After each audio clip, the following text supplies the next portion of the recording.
예, 안녕하세요. 준엽입니다. 오늘 해볼 얘기는 제가 최근에 신발 하나를 구입해서 어떤 신발이냐면은 아식스 신발이고 신발 이름은 신발 모델명은 젤벤처라는 시리즈의 9번째 모델입니다. 이거를 구입을 했고요. 일단 왜 구입했냐? 왜 새로운 운동화가 필요하게 됐느냐?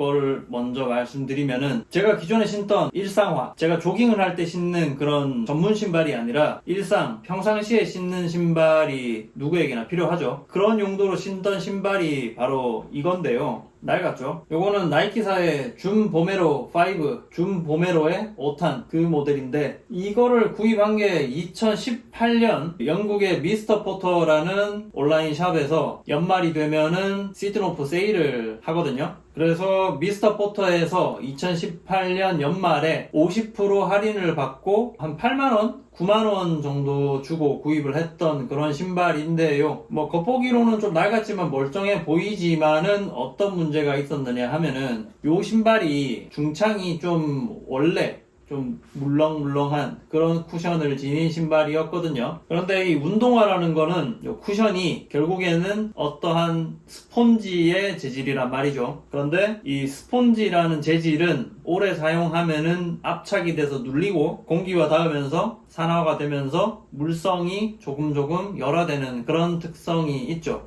재질에 따라 다르겠지만 시간이 지나면 결국 뭔가 안 좋아지는 거는 피할 수 없는 사실이죠. 그런데 요 준 보메로 5는 중창이 원래 좀 물렁물렁하다 보니까 벌써 제가 2018년 11월, 12월쯤 샀으니까 19, 20, 21, 22, 23, 24 거의 6년 된 신발이란 말이에요. 그러니까 아직까지 바닥은 좀 남아있어요. 바닥 트레드는 아직 남아있음에도 불구하고 쿠션이 죽었다, 수명을 다했다는 느낌이 제가 많이 들었던 게 하루종일 출근을 해서 이런저런 활동을 하고 들어오면은 요 신발을 신고 활동을 하면은 너무 피곤한 거예요. 게다가 기존에 물렁하다고 생각했던 쿠션은 이게 쿠션이 압착이 되면서 쿠션이 더 물러진 것 같다는 느낌을 제가 받고 있고요. 그러다 보니까 하루 종일 우리가 활동을 하면서 발에 받는, 다리에 받는 충격들이 이 신발이 잘 흡수해주지 못한다는 느낌을 많이 받았습니다. 그리고 이 신발을 제가 오래 가지고 있었는데 그렇게 오래 좀 부드러운 몰캉몰캉한 형태의 쿠션화를 신어보니까 모르겠어요. 저와는 잘 맞지 않는 것 같아요. 살면서 여러가지 형태의 신발들을 많이 신어보았지만 적어도 저는 이런 물렁물렁한 쿠션은 잘 맞지 않다. 요 신발뿐만 아니고 좀 나이키 신발들은 저와 맞지 않다는 생각이 드는 게 나이키 리액트 폼, 줌엑스 폼 다 물렁물렁 하잖아요. 그게 저와는 잘 맞지 않더라고요. 이 물렁물렁한 신발이 발의 안정성을 좀 떨어뜨린다는 생각이 들고 이게 발이 푹푹 꺼지다 보니까 발을 똑바로 지지해주지 못하니까 우리 발뼈와 인대 그런 것들이 그 안정성을 확보하기 위해서 조금 더 긴장을 하고 그것이 우리 몸에 스트레스로 다가오는 게 아닌가 그런 생각이 듭니다. 요 신발의 수명이 다 했다고 스스로 판단을 내리고 그 다음 타자를 찾아 나서기 시작을 했어요. 그런데 조건이 있었어요. 쿠션이 좀 탄탄할 것, 그러니까 영어로 하면은 좀 펌할 것, 그러니까 물렁물렁하지 않고 그렇다고 너무 딱딱해서도 안 되겠죠. 적당히 탄탄하게 받쳐줄 수 있는 쿠션일 것, 그거를 가장 우선되는 요건으로 찾았었고요.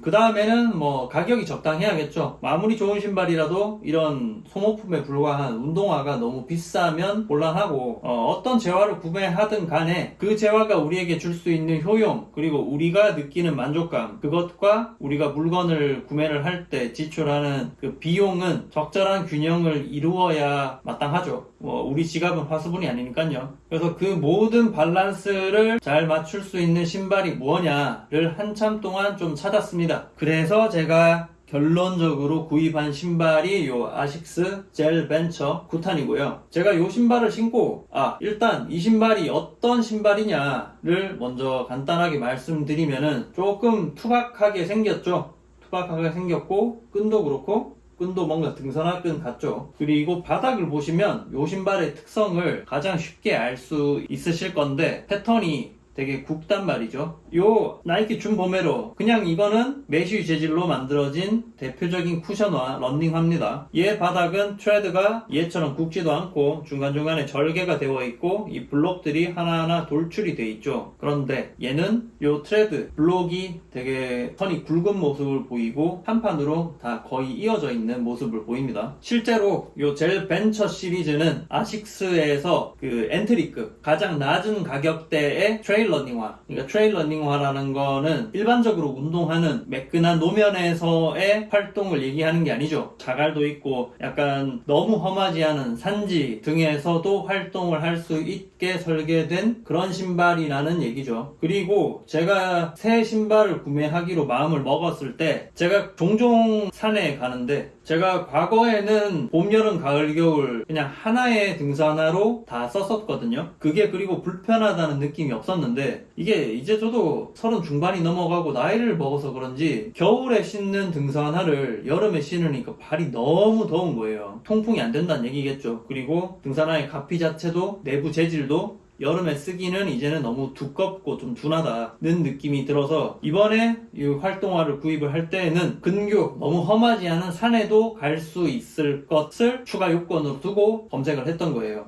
그리고 요 젤 벤처 9 요 신발이 저한테 간택이 됐고요. 신발을 지난주에 샀는데 이 신발을 사고 나서 바로 다음 날에 저희 동네에 있는 해발 900m 고지의 산에 제가 다녀왔습니다. 총 시간은 한 2시간 40분 50분 정도 걸렸었어요. 우리가 가는 보통 우리가 등산이라고 얘기하는 그런 산행은 사실 그렇게 험한 산이 아닌 경우가 되게 많아요. 그러니까 무슨 말이냐면은 뭐 암이 있고 돌이 있고 그래서 우리 발목이랑 발에 엄청난 스트레스를 주는 그런 등산로는 사실상 그렇게 많지는 않죠. 대부분 산이라고는 하지만 등산로가 어느 정도 정돈이 되어 있고 중간중간에 암이나 돌이 있기는 하지만 그게 주는 아니죠. 거의 다 흙바닥 정돈된 등산로를 따라서 가는 그런 산행이 대부분인데 제가 갔던 산도 뭐 그런 형태의 등산로를 지닌 그런 산행이었거든요. 거기서 제가 이 신발을 처음 개시를 해서 활용을 해보니까 아주 좋다는 생각이 드는 게 제가 의도했던, 제가 바랬던 그 요건들이 이 신발은 전부 다 가지고 있다. 그래서 처음 신고 나갔을 때의 소감도 아주 만족스러웠고요. 어떤 특징을 지니고 있냐면은 일단 이 신발은 아식스의 엔트리 러닝화입니다. 엔트리, 그러니까 제일 싸다는 얘기죠. 아식스에서는 엔트리 러닝화가 두 개가 나와요. 하나는 요 트레일 러닝화인 젤 벤처, 그리고 뭐 이러한 일반 도로에서 뛰는 일반 러닝화로 나온 젤 컨텐드라는 모델이 있거든요. 그렇게 엔트리 모델을 트레일 러닝화, 일반 러닝화 그렇게 두 가지를 내어주고 있는 고마운 아식스인데 엔트리 러닝화인 만큼 가격이 꽤 괜찮습니다. 이게 정가가 89,000원이거든요. 여러분들은 2024년에 신발 정가 89,000원이라는 게 어떤 느낌을 지니실지는 잘 모르겠어요. 그런데 이제 운동화 가격도 꽤 많이 올라서 이제는 어느 정도 이제 기능성에 조금 초점이 맞추어진 그런 조깅화를 사려고 하면은 한 10만원 중반, 15만원, 16만원은 주어야 살 수 있는 그런 시대가 되었다고 저는 느껴요. 제가 이전에 리뷰했었던 아식스의 카본화 매직 스피드 3도 한 16만원 정도 했었죠. 뭐 그런 것처럼 뭔가 내가 목적을 가지고 기능성을 원해서 사는 신발이면은 이제 10만원 중후반은 주어야 되는 세상이 되었습니다. 그런데 요 신발은 89,000원. 가격이 아주 착하죠. 일단 가격적으로는 매우 매력적인 그런 포지션이 있어요. 그런데 가격이 싸다고 해서 가격이 싸면은 분명히 어떤 이유는 존재를 합니다. 비싸고 좋게 만들었는데 싸게 팔면은 안 되죠, 회사 입장에서는. 그러면은 싼데 싸면은 뭔가 조금 못한 구석이 있을 수는 있겠지만은 우리가 실제로 느꼈을 때 이 체감상 적절하냐, 적절한 선에 있느냐, 아니면 정말 핫발이냐, 못하냐, 거기서 우리가 가치 판단을 해야 되는 건데 역시 제가 좋아하는 운동화 명가 아식스답게 엔트리 러닝하고 89,000원 정가의 저렴한 운동화지만은 잘 만들었다고 저는 생각을 합니다. 900m 고지 산행 그 활동은 나름대로 터프한 활동이죠. 그 활동에서 제가 느낀 바 제가 이 운동화를 새로 구입하는 데 있어서 가장 중요하게 생각했던 요건 쿠셔닝. 요 쿠션이 펌하냐, 그게 저한테는 가장 중요했었는데 딱 마음에 듭니다. 물렁물렁하지 않고요, 그렇다고 너무 딱딱하지도 않고 그 적절한 경도와 탄력을 지니고 있는 그런 쿠션이고요. 적당히 펌합니다. 아주 완벽하다고 말을 할 수는 없지만 이 정도면은 아주 잘 버무려진 형태의 좋은 쿠션이라고 말을 할 수가 있어요.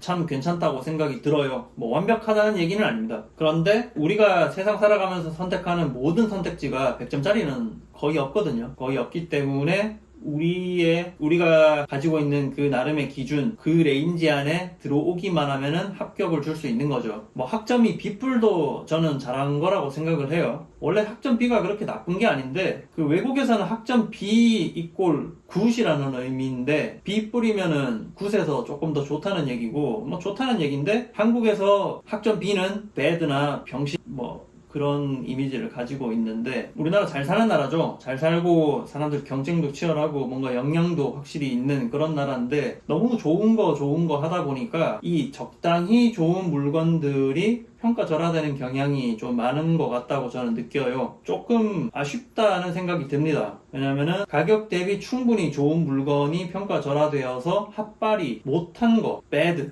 병신 막 이렇게 취급을 받는 게 그렇게 합리적이지 않다는 생각이 듭니다. 아무튼 쿠션 합격이고요. 꽤 두툼한 중창에서 나오는 이 쿠션, 아주 풍부하다고 할 수는 없지만 부족한 것도 아니에요. 꽤나 풍부한 편에 속하는 이 펌한 적당히 탄탄한 이 쿠션, 저는 충분히 합격점을 줄 수가 있을 것 같습니다. 그리고 제가 참 마음에 들었던 부분은 요 아웃솔, 요 겉창이 되게 터프하게 그런 믿음직스러움이 들게끔 보이는 그런 밑창인데, 실제로 바위나 산길을 제가 오르면서 각종 지형을 건너죠. 바위도 딛고 흙도 딛고 모래도 딛고 이러는데, 그런 환경에서도 충분히 이 터프한 퍼포먼스를 보여주는 이 밑창 아주 만족스러웠고요. 그리고 세 번째는 통풍이 너무 좋아요. 요 신발이 검정색이라서 뭔가 더워 보인다고 생각하실 수는 있겠지만은, 요 신발은 제가 생각했던 것 그 이상으로 통풍성이 매우 좋은 그런 신발입니다. 땀이 좀 많은 편인데 이 신발을 신고 2시간 거의 3시간 가까이 산행을 하면서 발이 답답하거나 땀이 찬다는 느낌은 전혀 받지 못했습니다. 통풍 아주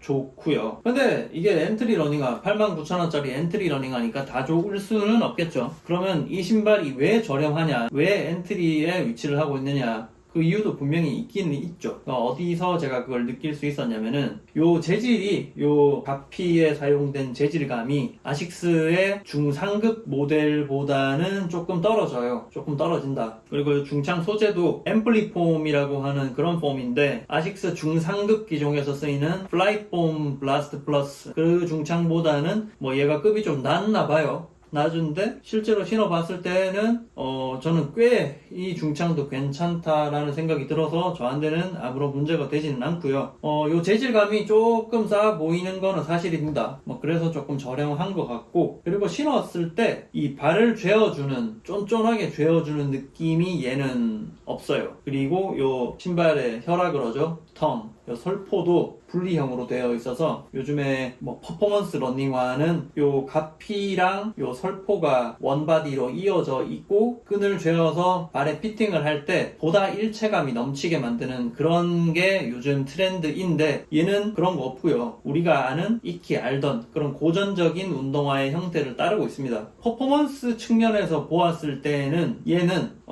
전문 러닝화로 쓰기에는 약간 무겁고요. 이런 설포 구조도 아주 고전적이고, 피팅에 있어서도 전문 마라토너, 전문 조깅화, 고급, 중상급 조깅화보다는 떨어지는 것은 사실입니다. 그런데 저는 이 적당한, 이 저가 운동화가 가지는 이 애매한 부분이 있죠. 그러니까 피팅이 그냥 적당한 거, 좋지 않아요. 적당합니다. 적당한 게 오히려 장점으로 다가온다는 생각이 들어요. 어디서? 제가 의도한 이 신발에서 기대하는 것들 있죠. 이 신발에서 기대하는 것은 바로 범용성이거든요. 언제 어디서나 신을 수 있고 어떤 목적에서도 다용도로 신을 수 있는 그 범용성을 저는 기대를 한 거죠, 이 신발에. 거기다가 어디셔널하게 제가 원하는 것은 간단한 산행이 가능할 것, 여름에. 그건데 얘가 가지고 있는 이 피팅과 뭐 이런 목적성의 애매함, 그것이 제가 이 신발에 기대하는 그 범용성의 입장에서는 고고급 모델보다 얘가 훨씬 저한테는 더욱 적합하다 이런 생각이 들게 만들어요. 지금 아식스의 트레일 러닝화가 몇 종류가 나오거든요. 그 중에서 얘는 제일 핫발이, 제일 엔트리고, 아식스 트레일 러닝화에 나름 중상급기인 트라브코라는 시리즈가 있습니다. 제가 이 신발을 구매를 하러 매장에 갔을 때 트라브코도 같이 신어봤어요. 트라브코는 얘보다 이런 재질감,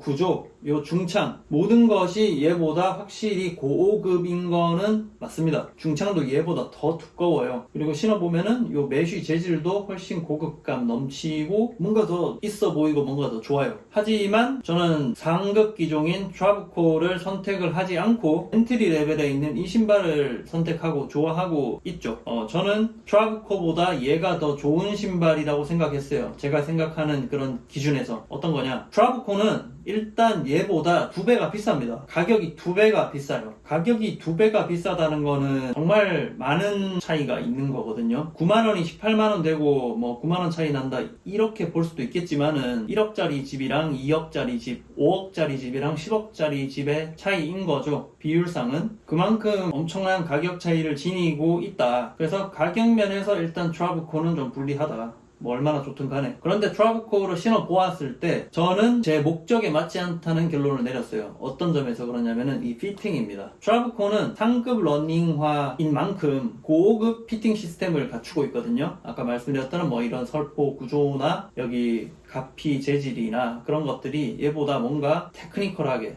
그리고 더 퍼포먼스 위주로 이렇게 세팅이 되어 있단 말이죠. 그런데 저는 결국에는 제 목적에는 이게 더 좋다는 결론을 내렸고 아주 만족스러운 게, 러닝화가 보통 가격이 올라가면은 그에 비례해서 테크니컬해지고 퍼포먼스 위주로 이 설계가 좀 쏠리거든요. 퍼포먼스 위주로 설계된 신발은 평상시에 신기가 점점 불편해진다는 저는 그런 생각을 경험으로 갖고 있습니다. 그래서 트라브코 시리즈는 제가 끈을 묶고 보행을 해보니까 일상화로 쓰기에는 발이 된다, 그런 결론을 내렸거든요. 피팅이 너무 좋으니까 우리가 산에 가고 과격한 이런 운동을 하고 이럴 때는 좋을 수도 있겠으나 우리가 일상생활에 늘 뛰고 늘 산에 오르는 건 아니잖아요. 적당히 발을 죄지 않고 적당히 품어주는 그런 느낌도 일상화로서 되게 중요한 가치라고 생각을 하는데, 트라브코는 고급 러닝화인 만큼 기능성의 포커싱이 더욱 되어 있어서 얘보다 일상생활에는 쓰기는 불편하다, 그런 결론을 내렸고, 그래서 저는 트라브코의 반값에 불과한 이 신발을 구입을 했습니다. 그리고 제가 지난주에 3시간 산행해서 얘를 데뷔를 시켰고요. 그리고 일주일 동안 출퇴근길에 얘를 신고 테스트를 해보니까 아주 만족스럽습니다. 아주 좋은 일상화, 그리고 디자인도 아주 좋다고 하기는 좀 그렇고 아주 클래식한 그런 디자인이죠. 어디 가도 눈에 띄지 않는 아주 무난한 디자인을 가지고 있어요. 그리고 물건이 가격을 떠나서 결국에 사용자의 목적에 맞는 물건, 그러면서 가격이 싸면은 그게 전 좋은 물건이라고 생각해요. 2인승 스포츠카 같은 거에 예를 들어보면 딱 맞죠. 2인승 어떤 브랜드가 됐던 스포츠카를 타고 다니는 거는 누군가에게는 되게 멋있고 낭만 있고 스릴 넘치는 그런 경험일 수도 있겠지만은 2인승 스포츠카에는 짐을 별로 못 싣죠. 그리고 손님이 2명이 넘어가면은 태우지도 못하죠. 한편으로 보면은 되게 불편하다 이 말입니다. 그런데 2인승 스포츠카가 아닌 우리가 일상적으로 접할 수 있는 아반떼 같은 세단 그런 차를 구입을 하면 누가 봐도 2인승 고급 스포츠카가 비싸고 좋고 고급인 거는 알죠. 하지만 그 물건의 가치라는 거는 단순히 메이커의 설계 의도, 그리고 가격, 그리고 대중의 인식, 그게 그 물건의 가치를 판단하는 우선 기준이 아니라요, 직접 사용하는 사용자의 의도, 사용자의 목적에 들어맞는 물건이 좋은 물건이라고 저는 생각을 합니다. 그래서 때로는 람보르기니보다 아반떼가 더욱 실용적이고 더욱 목적에 적합한, 그러면서 월등하게 싼 그런 기가 막힌 물건이 될 수도 있는 거죠. 아반떼 같은 차가 람보르기니보다 더 좋을 수도 있는 겁니다. 아무튼 그런 점에서 이번에 이 아식스 고급 모델이 아니라 엔트리 모델 이 아식스, 정말 저는 이 신발을 구입하고 이제 일주일이 됐는데 대단히 만족스러워요. 대단히 만족스럽고, 이 적당한 물건이 주는, 그리고 이 저렴한 물건이 좋은 퍼포먼스를 내어줄 때 이 만족감도 이게 참 기가 막힙니다. 제가 고가의 고급 구두를 신고 다니면서 느끼는 만족감, 만족감과는 또 다른 형태의 그런 만족감이고요. 뭐가 낫냐, 어떤 만족감이 더 우수하냐, 그렇게 비교할 수 없습니다. 이런 것도 충분히 좋고 우리 생활에 필요한 그런 사고방식이라고 저는 생각을 해요. 그래서 제가 이 신발이 좋다고 얘기를 했더니만은 제 오랜 블로그 이웃이신 윌만 선생님께서 이 신발을 구입을 하셨습니다. 구입을 하셨는데 꽤나 만족스러우신 것 같아서 저는 기분이 좋고요. 좋은 거 같이 해서 같이 나누고 같이 꿀 빨면은 기분이 좋더라고요. 아무튼 괜찮은 신발이라는 생각이 들고 여러분도 혹시나 적당한 가격대에 아주 무난하면서 폭넓게 다용도로 활용할 수 있는 신발을 찾으신다면은 나이키, 어디다스 다 좋지만 아식스도 한번 고려해 보시는 거를 추천을 드립니다. 그러면은 오늘은 여기까지 하겠습니다. 감사합니다.